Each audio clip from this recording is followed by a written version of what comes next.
अच्छा ही हुआ कि ये सब मेरे साथ इस यात्रा पर चले आए।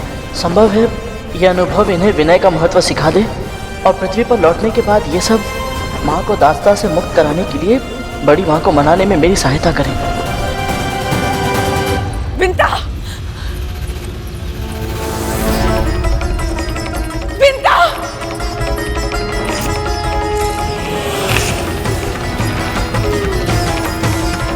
बिंता!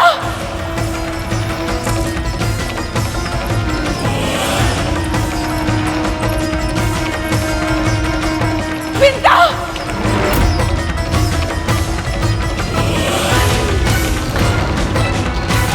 ये कद्रू दीदी का स्वर था क्या?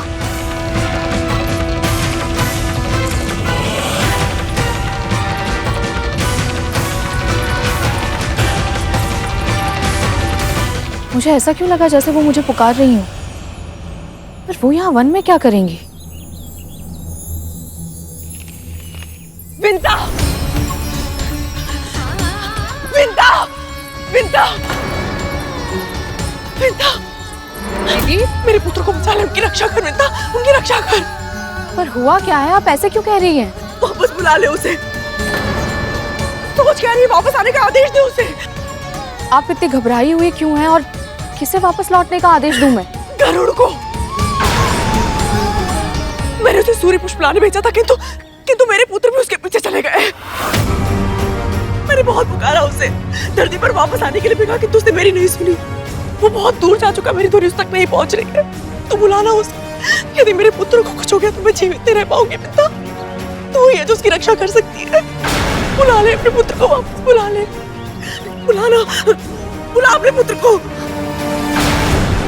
हाँ, आप चिंतित मत होइए, मैं उसे वापस बुलाती हूँ।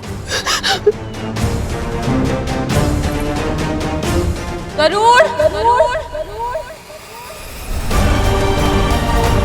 गरुड़! गरुड़! माँ क्यों पुकार रही है और वो इतनी चिंतित क्यों लग रही है? गरुड़, गति कम करने की सोचना भी मत।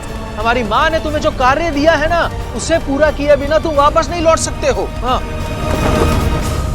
भूलो मत गरुड़, तुम सिर्फ अपनी माँ के पुत्र ही नहीं, हमारे दास भी हो। इसलिए तुम तब तक वापस नहीं जा सकते जब तक हम आदेश ना दें। स्मरण रखना गरुड़, यदि तुमने हमारी आज्ञा का पालन नहीं किया तो परिणाम तुम्हारी माँ को भोगना पड़ेगा।